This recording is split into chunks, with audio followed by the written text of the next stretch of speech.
I will be the first to admit that cooking every single day, multiple times a day for your family is not always fun. But on some days, I do want to put a little bit more effort into my meals, and today was one of those days. Nothing fancy here, just some wholesome home cooking brought to you by yours truly.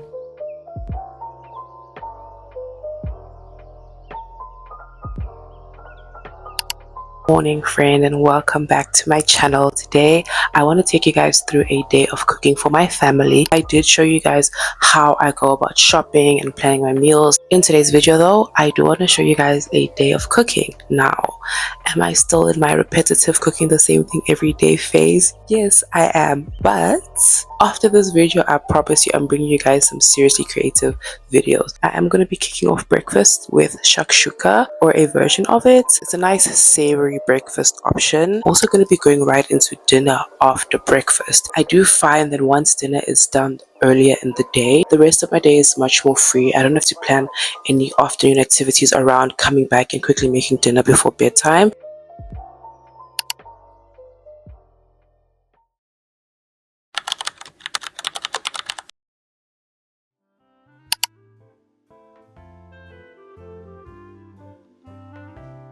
So my toaster broke a very long time ago, and for some reason I just have not replaced it.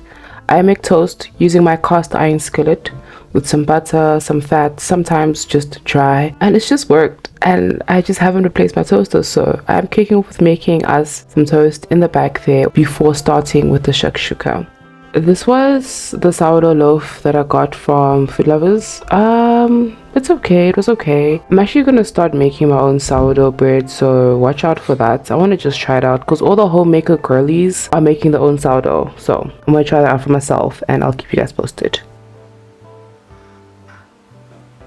I am frying up some grated white onion. I moved the pan off of the hot plate because I'm scared and I panic, so I worry when the oil gets too hot that it's going to like go everywhere. It's just a thing I do. Going in with about half a cup of canned tomatoes and frying that up in as well as some ketchup, or tomato sauce as we say in South Africa.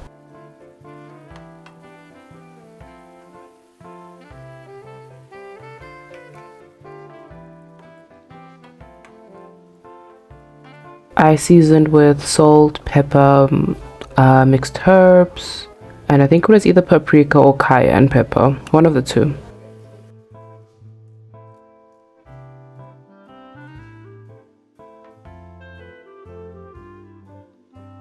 This is by no means a traditional shakshuka recipe. It does kind of come out slightly different each time I make it, but that's fine. Sometimes I won't even use ketchup. Sometimes I'll just use tomato paste. I'll season it differently each time, switch it up. And I just love how it always just comes out right. I mean, there's something about the egg with the tomato, and then when I top it off with the cheese, beautiful, tastes yummy, delicious. And it's just a fun way to eat eggs. I think a lot of people have eggs for breakfast and sometimes it can feel slightly repetitive. So this is just a nice variation to get those eggs in with a bit of a more fun flavor.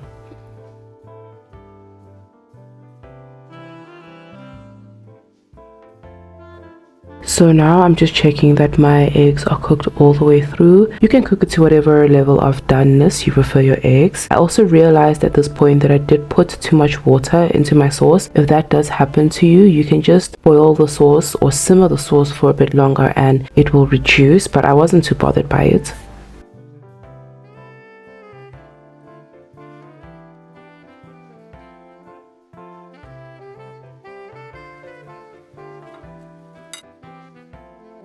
And with that, breakfast is served. It is really quick, it is delicious, and I love topping it with some sort of cheese. I think feta is my favorite for this, but I didn't have feta, so I just topped it with some white cheddar cheese.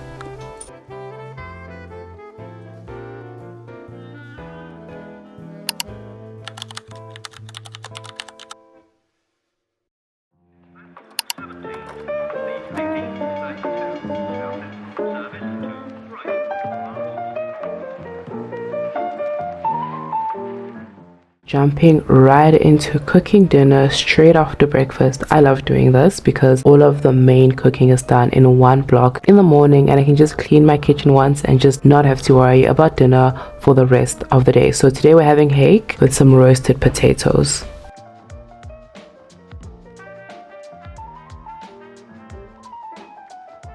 When it comes to a simple system that I follow while cooking, I like to have all of my prep work done before I actually put anything on the stove or on heat or anything like that.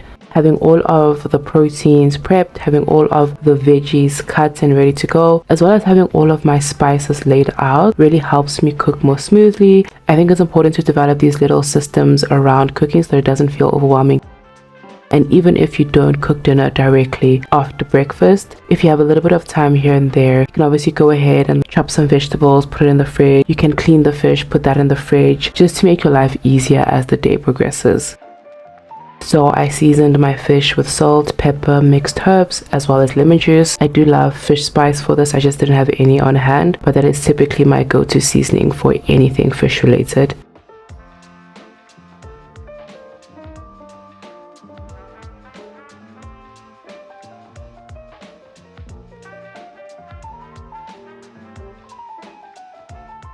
We love potatoes in our home, and I also just love cooking them because there's obviously a variety of ways to cook them. The easiest for me is just with a spice blend, some oil, and into the oven for about 45 minutes to an hour depending on the size of the potatoes, and at about 200 degrees Celsius. I'll switch off the oven around 45 minutes and it'll kind of just soften the inside of the potato while keeping the outside nice and crispy. By the time dinner comes around, potatoes are like perfect.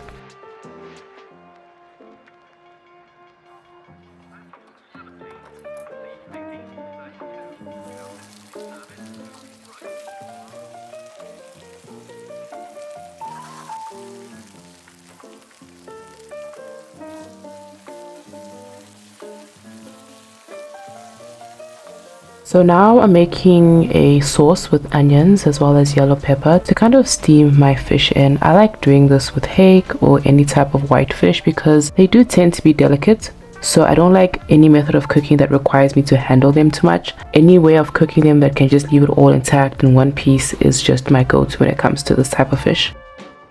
I used a lot of the similar seasonings from earlier on with the addition of some dark soy sauce. I'm now going to place my fish in all in one layer and let it steam all the way through. This really does not take a lot of time.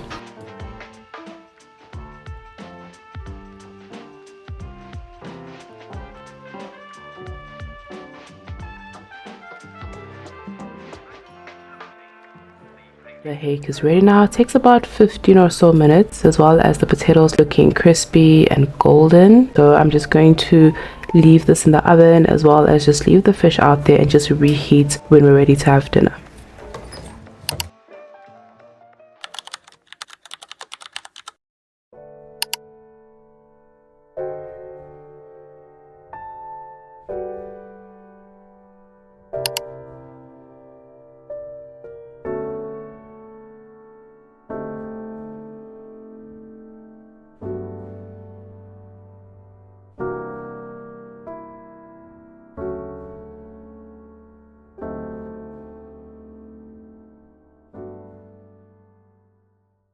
So now that baby is down, I'm gonna take this time to get a couple of cooking projects out of the way. We love granola between my husband and I. We don't really buy or eat any other types of cereal. Sometimes I'll buy Wheat Bix or Nutrifix for my baby, but otherwise we are big fans of granola, and that's why I like to make it at home. It's just so easy to make. I'm not sure if it is cheaper to make at home, but I do enjoy making it and I do enjoy customizing it. You can literally add nuts, seeds, or dried fruits to it and just really make it your own. And it also does not take a lot of time to make. You can easily make one big batch in about 30 or so minutes and you're good for the next week or so.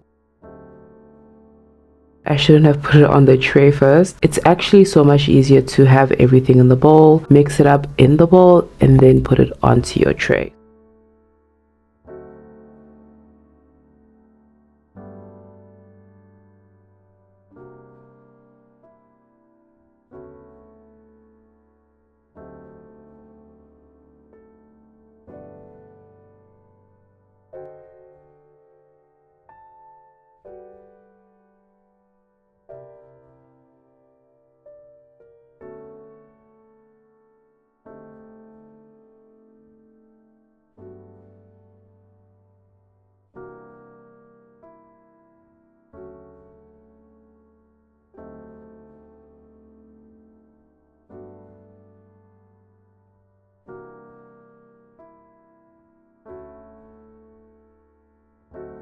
So while my granola cools down, I'm going to go ahead and chop up 1 cup of mixed nuts. So I will be adding nuts, raisins, as well as some flax seed powder.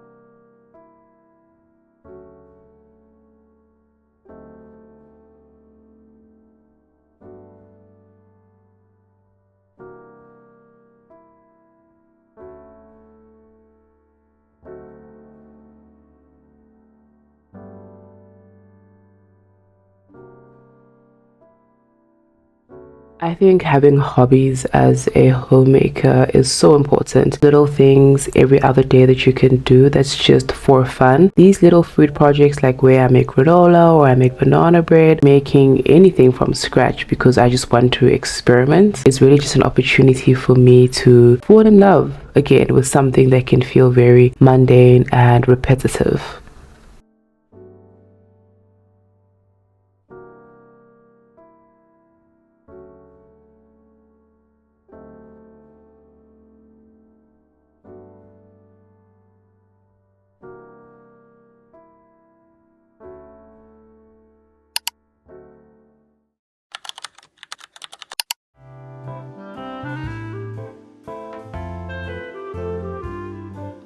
So this is going to be a whole wheat banana bread. When I switched to using more whole wheat flour, I use a stone ground whole wheat flour from Checkers. When I started incorporating more whole wheat in substitution for the regular white flour, I honestly thought it would be harder to adjust, but it really wasn't that bad at all. Like, it is a nice hearty flavor. It doesn't taste like brown bread. I don't know why I thought everything I would make with this flour was going to taste like brown bread. It doesn't, which I really like. For this recipe, you can still use regular flour or like a cake wheat flour. It'll work just fine. I've just switched over to whole wheat and I found that we've still enjoyed it, and it's a great way to get in more nutrients into something that we typically enjoy. I really do like making banana bread just because it is a nice treat where you can actually cut back a lot on the amount of added sugar, because bananas tend to be naturally sweet, especially if you freeze them right at the peak of their ripeness. You can find that you can actually get away with a lot of banana bread recipes without having to add any extra processed sugar, just using the sweetness of the banana to just, sweeten the cake or the loaf for you. Banana bread is not really a bread, it's more of a cake, but I guess we just call it a bread. I don't know.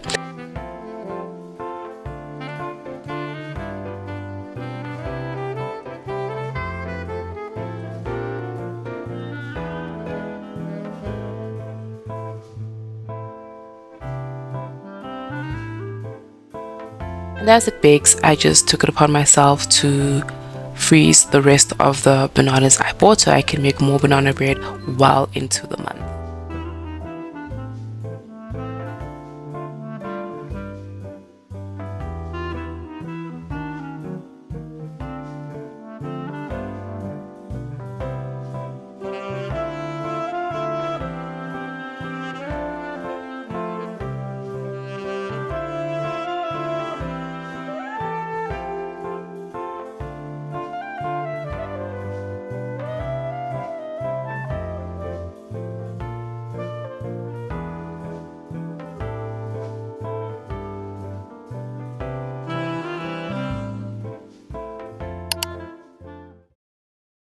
Definitely recommend getting all of your kitchen activities and work done in one go, and then cleaning your whole kitchen and closing it for the day, so you can just enjoy food for the rest of the day and not worry when you come back to the kitchen. It's just to clean up whatever dishes you guys used to eat. I loved this day of cooking. Very simple recipes, but yummy, healthy, not too complicated, and they all came together fairly quick. You let me know what you guys think.